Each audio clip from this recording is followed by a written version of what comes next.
비록 하늘에 구름이 있고 비가 내리지만 이 말씀 듣는 가운데 우리의 심령은 맑은 하늘과 같아서 내 영혼에 햇빛을 비추시는 주님의 얼굴을 배우는 복된 시간 되시기를 주님의 이름으로 축원드립니다.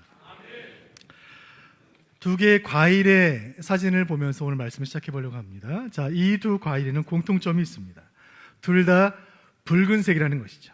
그런데 이 말은 좀 곰곰이 생각해 보아야 할 필요가 있는데 그것은 겉으로 볼 때 그렇다는 말이죠. 이 과일의 진짜 색깔은 껍데기를 벗겨내면 알 수 있습니다. 토마토는 껍데기를 벗겨내고 반으로 갈라도 속까지 모두 붉은색이죠. 그러나 사과는 그 껍데기를 벗겨내면 진짜 색, 본색이 드러납니다. 사과는 하얀색이에요. 토마토를 갈아서 주스를 만들면 붉은 주스가 되지만 사과를 갈아서 주스를 만들면 흰색이 되는 것이죠. 미국의 여류 작가인 레베카 피퍼슨 이 두 과일을 소재로 하여 통찰력 있는 책을 한 권 썼는데 그 책의 제목이 토마토와 빨간 사과입니다. 책의 메시지는 이것입니다. 그 사람의 진짜 모습은 겉으로는 알 수 없다는 거예요. 자, 여기 두 사람이 있습니다. 두 사람 모두 교회를 다니는 신자예요. 두 사람 모두 주일 아침이면 성경을 들고 교회에 갑니다. 구제를 하고 기도하고 금식을 하죠.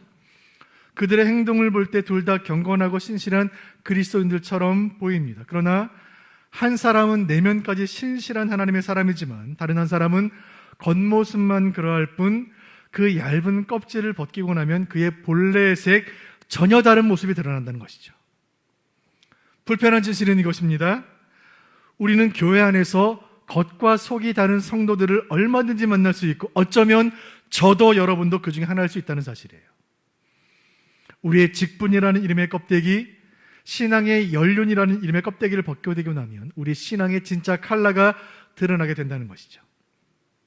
한자 가운데 표리부동이라는 말이 있죠. 표리부동, 겉표, 속리, 안이불, 같을동, 겉과 속이 다르다는 말이에요. 이 표리부동의 모습이 신앙인의 모습에게서도 발견이 되죠. 주일의 모습과 월요일의 모습이 전혀 다른 사람들이 있어요. 교회 안에서의 말과 행동과 교회 밖에서의 말과 행동이 전혀 다른 그런 크리스찬들이 있습니다. 오늘 예수님 바로 우리 이런 모습에 초점을 맞추시는 거예요.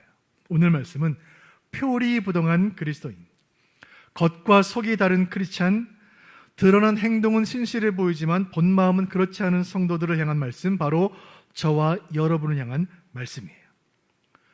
주일마다 산상수훈 말씀을 나누면서 깨닫게 되는 것은 예수님이 전하시는 말씀들은 너무나 현실적인 말씀이라는 이야기입니다. 우리 예수님은 예루살렘 성전에서 설교하신 적이 거의 없어요. 베드로의 집에서 설교하시고 세관에 앉아있는 마태를 찾아가 일터에서 설교하시고 장례식장에서 슬퍼하는 마르다를 만나 위로하시며 말씀을 전하신 거예요. 예수님은 뜬구름 잡는 얘기 하신 적이 없습니다. 시장에서 상인들을 만나시고 바다에서 어부들을 만나시고 밭에서 농부들을 만나시는 거예요. 그렇게 평범하게 현실 속 일상을 살아가는 사람들을 만나셔서 그들의 숨소리를 들으시고 그들의 땀 냄새를 맡으시며 목회를 하신 거예요.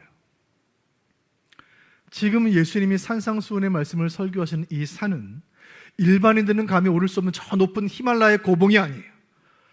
갈릴리 바닷가에 있는 이 작은 이 언덕은 그 언덕 위에 올라가면 산 아래에서 어부들이 그물을 길어 올리는 그 어부들의 기합 소리가 들리고 농부들이 밭에서 추수의 기쁨을 노래하는 그 노랫소리가 들리는 작은 언덕이었습니다.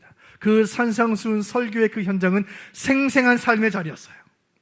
예수님의 설교는 바로 우리의 삶의 현실 가운데 일어나는 그 문제를 다루고 있습니다. 그렇게 우리의 인생과 현실에 대해 말씀하시는 예수님이 오늘 왜 표리부동에 대한 말씀을 전하시는가? 예수님은 현실 속에서 겉과 속이 다른 신앙인들을 너무나 많이 만나셨기 때문입니다. 오늘 산상수훈 6번째 시간입니다. 세상 속에서 살아가는 천국 시민의 삶은 어떠해야 하는지, 성도인 우리가 표리부동하지 않고 언행일치, 신행일치의 삶을 살기 위해 어떻게 해야 하는지 오늘 예수님께서 주시는 말씀을 통하여 세 가지 주제를 따라 함께 교훈을 살펴보기를 원합니다. 첫 번째 주제는 구제입니다. 구제. 자, 본문 6장 1절 말씀 같이 보시죠. 시작. 사람에게 보이려고 그들 앞에서 너희 의를 행하지 않도록 주의하라. 그리하지 아니하면 하늘에 계신 너희 아버지께 상을 받지 못하느니라. 아멘. 여기 한 성도가 있습니다. 이웃사랑을 실천하고 물질을 나누고 몸으로 봉사하고 음식을 만들어 나누는 사람이에요. 이 구제와 선행을 하는 성도를 향하여 사람들이 칭찬을 했습니다. 그때 예수님이 뜻밖의 말씀을 하시죠. 너희는 저렇게 하지 않도록 주의하라. 왜요? 그 성도가 구제와 선행을 행한 목적은 사람에게 보이려고 한 것이기 때문입니다. 여기서 예수님 하신 말씀, 주의하라, 이 말씀, beware라는 말은 조심해라는 말이에요. 조심해. 이 말은 가로등도 없는 캄캄한 길을 걸을 때, 밤길을 떠날 때 어른들로부터 우리가 자주 듣던 말입니다. 밤길 조심해. 우리 어머니, 아버지, 할머니들이 하시는 말씀이에요. 조심해. 넘어질까 조심해. 어두운 밤길을 걸을 때는 조심해야 합니다. 어둠 속에서 갑자기 구덩이를 만나거나 나무뿌리에 걸려 넘어지면 큰 사고를 당해요. 오늘 예수님 말씀하세요. 성도들아 조심하라. 신앙생활 중에 조심하라. 넘어질 수 있다. 언제요? 선행을 행할 때예요. 이웃을 구제하는 선행이 우리를 넘어지게 하는 덫이 될 수 있다는 예수님 말씀이에요. 칠흑 같은 어두운 밤에 우거진 나뭇가지와 거미줄과 덩굴이 가득한 그 정글 속에서 길을 잃은 여행자와 같이 저와 여러분이 행한 선행과 구제가 우리의 눈을 가리고 발목을 잡아 우리를 넘어뜨린다는 말씀이에요. 여러분, 바리새인들이 얼마나 구제를 많이 했습니까? 서기관들이 얼마나 선행을 많이 했어요? 그 선행과 구제 때문에 예수님께 호된 책망을 받은 거예요. 왜요? 사람들에게 보이기 위해 했기 때문입니다. 이웃사랑을 실천하는 것은 참 귀한 일이죠. 수재민을 돕거나 지진 피해를 입은 자들에게 구호 물품을 보내거나 경제적으로 어려운 상황 가운데 있는 분들을 구제비를 통해 돕는 것은 너무나 귀한 일입니다. 그런데 예수님 말씀하세요. 그 선행과 구제가 내 이름을 드러내기 위한 것이라면 그것은 이웃을 사랑하는 것이 아니라 실은 나를 사랑하는 것이다. 제가 언젠가 단기 선교팀을 인솔하여 아프리카에 간 적이 있는데 남아프리카 공화국 수도 요하네스버그 공항에서 비행기를 갈아타기 위해 선교팀들과 함께 선교 물품들을 옮기고 있었습니다. 그런데 낯선 공항에서 무거운 짐을 옮기고 있는 이 아시아인들을 긍휼히 여긴 한 흑인 청년이 다가와서 짐을 같이 들어주는 거예요. 그리고 공항 또 위치를 안내해 주는 거예요. 야, 너무나 고마운 형제구나. 참 친절한 형제구나. 그런데 이상한 것은 짐을 다 옮겨주고 나서 이 흑인 청년이 자리를 떠나지 않고 계속 우리 옆에 서 있는 거예요. 왜 서 있었을까요? 돈을 달라는 거예요. 제가 깨달은 것이 있습니다. 야, 선행을 한 사람은 대가를 바라는구나. 신앙의 유무를 떠나여 똑같구나. 신앙인이 아닌 경우에는 사람에게 돈으로 대가를 바라고 신앙인의 경우에는 선행을 행한 후에 하나님께 대가를 기대하는구나. 내가 선행을 했으니 이제 하나님이 나에게 뭔가 좋은 일을 행하시겠구나라고 생각한다는 거예요. 그런데 내가 구제하며 선행을 베풀었는데 하나님께서 나에게 좋은 것을 주시기는커녕 오히려 고난이 찾아왔을 때 하나님께 따져묻는 거예요. 하나님, 이게 뭡니까? 마치 계산을 잘못한 직원에게 따지는 거칠게 항의하는 손님처럼 우리 예수님 우리 그런 마음을 꿰뚫어 보시면 이 말씀 주시는 거예요. 6장 2절 보겠습니다. 6장 2절 시작. 그러므로 구제할 때에 외식하는 자가 사람에게서 영광을 받으려고 회당과 거리에서 하는 것 같이 너희 앞에 나팔을 불지 말라. 진실로 너희에게 이르노니 그들은 자기 상을 이미 받았느니라. 아멘. 외식하는 자들, 그들은 이미 상을 받았기 때문에 내가 더 이상 줄 상이 없다. 예수님 말씀이에요. 오늘 산상수훈을 통해 예수님 주신 첫 번째 교훈이 여기 있습니다. 외식을 경계하라는 말씀이에요. 외식을 경계하라. 이 외식이라는 말은 한자로 위선, 거짓 위, 착할 선, 문자 그대로 거짓된 선, 위장된 선이라는 말이에요. 이 위선이라는 말은 악한 사람이 선한 사람으로 위장했을 때 쓰는 말이죠. 사실은 늑대인데 양의 탈을 쓰고 양털 틈에 숨어있는 자를 우리가 위선자, 위선한다라고 말해요. 그런데 지금 예수님은 악한 자들에게 말씀하시는 게 아니에요. 성도를 향하여 위선에 빠지지 말라고 경고하시는 거예요. 선한 마음으로 구제하고 이웃을 돕던 사람이 세상 사람들의 시선을 받고 칭찬을 받는 순간 그 마음의 동기가 변해서 자신의 이름이 드러나게 되는 것을 원하게 되고 자신의 선행이 알려지는 것을 즐거워하게 되고 그래서 어느 순간 위선을 행하는 자신의 모습을 발견하게 된다는 거예요. 사람이 변한다는 이야기예요. 마지막 날에 예수님이 오셔서 모든 사람들 다 심판하시는 그날에 심판대 앞에서 줄을 서 있을 때 참수하는 자 사탄이 우리를 가리키며 저자가 위선자입니다 하나님라고 말할 때 설마 나를 가리킬 것은 아니겠지, 상상도 못하고 내 옆에 있는 다른 사람을 바라볼 것이라는 얘기예요. 여러분, 정말 위험한 것은 우리가 위선을 행한다는 사실을 나는 모른다는 사실이에요. 어느 여름에 제가 무거운 짐을 들고 지하철을 탄 적이 있는데 에스컬레이터가 없는 지하철을 역을 계단을 내려가는 것은 괜찮았는데 올라오려니까 너무나 힘든 거예요. 제가 쩔쩔매고 있는데 그 계단 위에서 역을 내려오시던 한 아주머니께서 다 내려와서 제 짐을 같이 들고 계단을 같이 올라가 주시는 거예요. 꽤 무거운 짐이었는데 다 올려놓으신 후에 땀을 닦으시면서 다시 내려가시면서 그 아주머니가 하셨던 말씀을 제가 잊을 수가 없는 거예요. 아주머니 이렇게 말씀하시는 거예요. 오늘도 적선했네. 적선이라는 건 무슨 말입니까?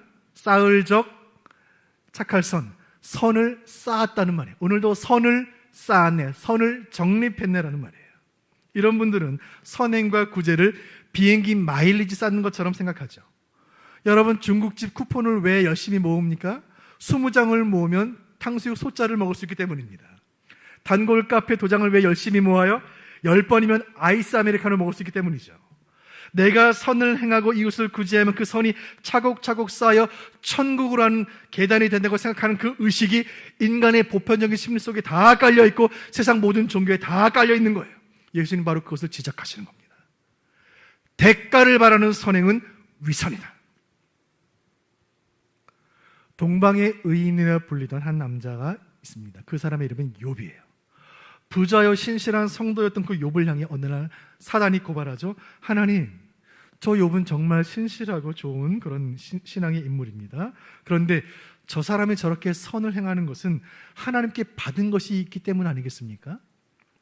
대가를 바라는 마음이 있기 때문 아니겠습니까? 만약에 저 욥이 가진 모든 것을 다 앗아가도 그는 과연 의인으로 남아 있을까요? 여러분, 이 이야기 정신 번쩍 나는 이야기 아닙니까? 여러분, 이 시간 진실되게 하나님 앞에서 답을 해보시죠.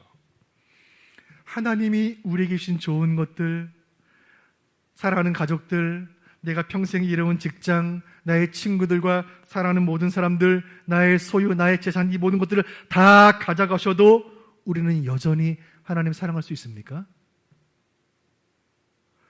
여러분, 우리는 하나님을 사랑합니까? 아니면 하나님이 주신 것들을 사랑합니까? 이 시간 우리 안에 감추어 놓은 우리의 위선을 예수님 들여다보세요. 아무리 많이 구제하고 아무리 선행을 베풀어도 대가를 바라며 행하는 것을 예수님 위선이라고 말씀하세요. 선행이 덫이 되어 우리 발목을 붙잡는다면, 선행이 우리를 오히려 넘어지게 한다면 우리는 어떻게 해야 합니까? 선행과 구제를 하지 말아야 합니까? 그것은 아니죠. 본문 6장 4절에 예수님의 대답이 있습니다. 6장 4절 보겠습니다. 시작. 내 구제함을 은밀하게 하라. 은밀한 중에 보시는 너희 아버지께서 갚으시리라. 아멘. 선행과 구제를 행하되 비밀스럽게 합니다. 예수님 말씀이에요. 드러내지 마라. 오른손이 하는 것을 왼손이 모르게 하라. 여러분, 선을 행하되 비밀스럽게 하는 방법이 무엇일까요? 구제를 하되 나를 드러내지 않을 수 있는 방법이 있습니다. 선을 행하고도 그것이 오히려 나의 의가 되어 나를 선에 걸려 넘어지게 하는 그 불성사를 막는 방법, 선행이라는 이름의 덫에 걸리지 않기 위한 가장 지혜로운 방법은 교회를 통해 구제하는 거예요. 교회를 통해 선을 행하는 거예요. 교회를 통해 구제헌금 드리고 공연헌금 드리고 선교헌금 드려서 교회를 통해 하는 거예요. 그리고 이 모든 것을 포함하여 11조헌금을 주 앞에 드릴 때 그 손길을 통하여 하나님의 교회를 통해 일하시는 거예요. 만약에 내가 누군가를 도와주면 그 사람은 나에게 감사합니다. 그러나 그 순간 우리는 위선에 빠진 함정이 있는 거예요. 그러나 교회의 이름으로 그 사람을 돕는다면 그 도움받은 사람은 주님께 감사하게 되는 거예요. 사랑하는 수원북부의 성도 여러분, 이 경제가 어려운 중에도 땀 흘려 얻은 소득을 구별하여 하나님께 드리며 이 예물을 주의 나라와 복음을 위해 그리고 이웃을 구제하며 사랑을 베푸는 일 가운데 사용되기를 원하는 그 여러분의 그 귀한 마음을 주님께서 귀히 보시는 줄로 믿으시길 바랍니다. 그리고 주님 그 헌신을 갚으신다고 약속하세요. 6장 4절 하반절 제가 읽어드립니다. 주님의 약속입니다. 은밀한 중에 보시는 너희 아버지께서 갚으시리라. 아멘. 통장으로 들어온 내 월급은 얼마나 빨리 사라지는지, 내 통장을 잠시 스쳐서 카드 회사로 다 들어갑니다. 그러나 주님께 드린 돈은 주님이 기억하십니다. 사람에게 빌려준 돈 못 받을 수도 있습니다. 그러나 하나님께 드린 돈 주님 반드시 갚으십니다. 간절히 바라는 것은 이 말씀 듣는 우리 모두는 사람에게 보이려는 위선적인 선행이 아니라 하나님께 이미 받은 사랑에 감사하여 하나님께 드리는 진실한 선행의 삶을 사시기를 주님의 이름으로 축원드립니다. 오늘 말씀의 은혜를 따라 은밀히 섬기고 은밀히 응답받는 기쁨이 충만하시기를 간절히 바랍니다. 오늘 말씀을 통하여 주님께서 우리 주시는 두 번째 교훈의 주제는 기도입니다. 기도 생활이나 얼마나 중요한가요? 오늘 예수님이 말씀하시는 이 세 가지 주제 가운데 기도에 대한 말씀이 가장 많은 분량을 차지해요. 신앙인의 삶에서 가장 중요하기 때문입니다. 기도에 대한 많은 비유가 있지만 가장 적실한 비유는 기도는 호흡이라는 거예요. 호흡. 기도는 우리가 영적으로 살아있는지를 증명할 수 있는 증거예요. 사고가 나서 그 사람이 피를 흘리고 있을 때 그 사람이 살아있는지 죽어있는지 확인하는 방법은 맥을 짚어보는 것입니다. 맥이 뛰면 살아있는 거예요. 여러분 이 시간 우리의 영혼의 맥박을 한번 짚어보시죠. 여러분 기도의 맥박이 뛰고 있습니까? 여러분 기도하고 계십니까? 여러분 영적으로 살아계십니까? 그런데 여러분 우리의 솔직한 고백은 이거예요. 기도는 참 어렵다는 거예요. 참 어렵습니다. 기도가 왜 어려울까요? 우리가 기도할 때 쓰는 이 언어가 우리 모국어가 아니에요. 우리 고향은 천국이지만 우리가 사는 곳은 세상이에요. 그래서 우리는 세상 가운데 살면서 세상의 언어를 듣고 세상의 언어로 말하며 일주일을 살다가 주일 아침에 교회 오는 거예요. 세상의 언어는 경쟁의 언어요, 쟁취의 언어요, 분노의 언어예요. 이 세상살이 가운데 하늘의 언어, 생명의 언어, 진리의 언어를 전혀 한마디도 들을 수 없는 거예요. 이 하나님의 나라와 세상의 나라는 이 두 나라는 전혀 다른 언어를 사용해요. 그래서 기도가 어려운 거예요. 기도가 중요한 것 알겠고 기도를 해야 하는 것도 알겠는데 기도는 여전히 우리에게 어려운 거예요. 그래서 이 딜레마를 해결하기 위해 많은 성도들이 흔히 하는 행동이 있습니다. 기도를 해야는 하겠고 기도가 어려운 이 문제를 풀기 위해 어떻게 합니까? 기도하는 척하는 거예요. 사람들 앞에서, 사람들 많은 곳에서, 사람들 잘 보이는 곳에서 기도하는 연기를 하는 거예요. 6장 5절 말씀 보시죠. 시작. 또 너희는 기도할 때에 외식하는 자와 같이 하지 말라. 그들은 사람에게 보이려고 회당과 큰 거리 어귀에 서서 기도하기를 좋아하느니라. 내가 진실로 너희에게 이르노니 그들은 자기 상을 이미 받았느니라. 아멘. 기도할 때 위선하는 사람들이 있습니다. 외식하는 사람들이 있어요. 사람에게 보이려고 기도하는 거예요. 사람에게 보이려고 기도한다는 말 얼마나 모순된 말입니까? 여러분 기도가 뭐죠? 기도는 하나님께 드리는 것이고 하나님과 대화하며 하나님께 간구하는 것인데 사람에게 보이려고 기도한다는 건 얼마나 이상한 말입니까? 그야말로 위선이에요. 예수님이 이 땅에 오셔서 바라보신 그 유대 땅에는 기도의 위선자들이 넘쳐나는 거예요. 지금처럼 비가 많이 쏟아져 홍수가 나면 세상에 물이 가득하지만 정작 마실 물 한 잔이 없듯이 거리마다 성전마다 서서 손을 들고 큰 소리로 기도하는 사람들은 넘쳐났지만 진정한 기도자를 찾아볼 수가 없는 거예요. 그래서 예수님 탄식하면서 주신 두 번째 교훈이 있습니다. 오늘 설교의 두 번째 교훈인데 그것은 골방에서 기도하라는 말씀이에요. 같이 읽어봅니다. 시작. 골방에서 기도하라. 6장 6절 같이 보실까요? 시작. 너는 기도할 때에 내 골방에 들어가 문을 닫고 은밀한 중에 계신 내 아버지께 기도하라. 은밀한 중에 보시는 내 아버지께서 갚으시리라. 아멘. 예수님 말씀하십니다. 거리에서 기도하는 사람들이요, 손들고 기도하는 사람들이요, 성전에서 사람 많은 곳에서 큰 소리로 기도하는 자들이요, 골방으로 들어가라. 그리고 문을 닫아라. 거기서 기도해라. 왜 예수님 이렇게 말씀하실까요? 골방이야말로 하나님을 만날 수 있는 가장 좋은 장소이기 때문입니다. 세상의 소음이 들리지 않는 곳에서 비로소 주님의 음성을 우리가 들을 수 있고, 세상의 분점이 보이지 않는 곳에서 비로소 주님의 보좌가 보이는 거예요. 여러분, 기도를 자랑하지 마세요. 남들보다 조금 더 기도한다는 것 드러내지 마세요. 예수님 말씀 그대로 하세요. 홀로 기도하시고 은밀히 기도하시고 고요하게 기도하시길 바랍니다. 이를 위해 꼭 필요한 것이 있습니다. 사랑하는 수원 북부교회 성도 여러분, 여러분께는 기도의 골방이 있습니까? 기도의 골방이 있습니까? 기도의 골방이란 아무 곳에 또 방해받지 않고 기도할 수 있는 장소를 말합니다. 집안의 어떤 처소일 수도 있고, 일터의 사무실일 수도 있고, 자동차 안일 수도 있습니다. 어느 곳이든 될 수 있어요. 저는 제가 목회자로서 바라는 것은 수원 북부교회 이 예배당이 여러분의 기도의 골방이 되시기를 주님의 이름으로 축원드립니다. 이 예배당에서는 많은 일들이 일어납니다. 그러나 이 본당에서 무슨 일이 이루어져야 할지 하나님께서 친히 말씀해 주셨습니다. 내 집은 만민이 기도하는 집이라. 여러분, 교회는 기도하는 곳이에요. 이 기도의 자리에서 하나님은 여러분을 만나기를 원하시는 거예요. 여러분과 1대1로 만나기를 원하시고, 1대1로 대화하기를 원하시고, 여러분 한 사람 한 사람과 교제하기를 원하시는 거예요. 기도의 집에 나와 하나님 앞에 고요하게 은밀하게 기도할 때 하나님 그 기도를 들으십니다. 목회를 하다 보면 목회 현장에서 기도하다가 낙심하여 기도를 중단하고 계시는 분들 만날 때가 있습니다. 기도를 오랫동안 했는데 응답되지 않을 때 기도를 포기하는 분들 만날 때가 있어요. 그분들 이렇게 말씀하세요. 목사님, 10년 기도했는데, 20년 기도했는데, 30년 기도했는데 응답이 안 됩니다. 왜 기도해야 합니까? 여러분, 기도는 응답받으려 하는 게 아니에요. 살려고 하는 거예요. 기도해야 살아요. 기도해야 살아요. 주님의 음성을 들으시길 바랍니다. 기도해야 사는 거예요. 살려고 기도하는 거예요. 또 한 가지, 여러분 골방에서 드려야 하는 기도에 대해서 한 가지 교훈을 더 나눕니다. 골방에서 기도하시되 열방을 품고 기도하시길 바라요. 골방에서 열방을 품고 기도하시길 바라요.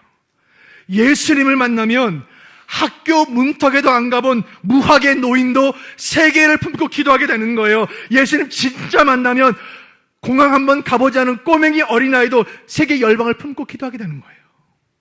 그 골방에서 기도하는 기도가 이 민족과 열방의 모든 교회를 지키시는 줄로 믿으시길 바랍니다. 그 골방의 기도가 우리 교회를 지키고 주님 핏값으로 사신 우리 교회를 보호하는 줄로 믿으시길 바라요.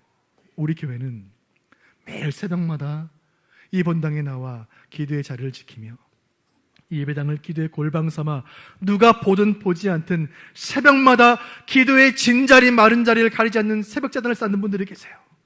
우리 교회는 금요일 밤마다 주의 전에 나와 기도의 제물 되어 민족을 위해, 교회를 위해, 가정을 위해 기도의 제물 되어 나가는 성도님들이 계세요. 여러분, 우리 교회가 평안한 것은 새벽을 깨워 기도하는 성도들이 계시기 때문인 줄로 믿으시길 바라요. 오늘 이 예배에 은혜가 있다면 지난 금요일 밤에 간절히 예배를 기도한 분들의 기도가 있기 때문인 줄로 믿으시길 바랍니다. 비가 오나 눈이 오나 기도의 골방을 지키는 분들 기도 때문에 우리가 보호받는 거예요. 오늘도 각자의 기도의 골방에서 눈물로 기도하는 성도님들이 계시는 줄로 압니다. 차마 부끄러워 누구에게 이 기도 제목을 내놓지도 못하고 그저 홀로 깨워 기도하며 하나님 앞에서 숨죽여 기도하는 그 기도를 여러분, 주님 다 듣고 계십니다. 여러분은 혼자가 아닙니다. 주님 기도를 들으십니다. 그리고 주님의 때에 주님의 방법으로 갚으실 줄로 믿으시길 바라요. 사람에게 보이려는 기도가 아니라 하나님 앞에 진실되어 기도하는 그 기도의 골방이 응답의 현장이요, 역사의 현장이요, 기적의 현장 되시기를 주님의 이름으로 축원드립니다. 오늘 말씀을 통해 예수님께서 교훈하시는 세 번째 주제는 금식입니다. 금식. 구제와 기도에 이어 세 번째로 말씀하시는 주제가 금식이에요. 이 금식이란 영적인 목적으로 한시적으로 음식을 절제하는 것을 뜻합니다. 우리가 금식한다는 것은 내 삶에서 가장 중요한 것이 하나님이라는 신앙의 표현입니다. 먹고 마시는 것, 내 몸을 위한 내 본능의 욕구를 채우는 그 어떤 것보다 더 가치 있는 것이 하나님이십니다라는 것을 표현하는 것이 최고의 신앙의 고백의 금식이에요. 구약에서 금식은 개인적으로 간절히 기도할 때 금식을 했고, 또 눈물로 회개할 때 금식을 행했습니다.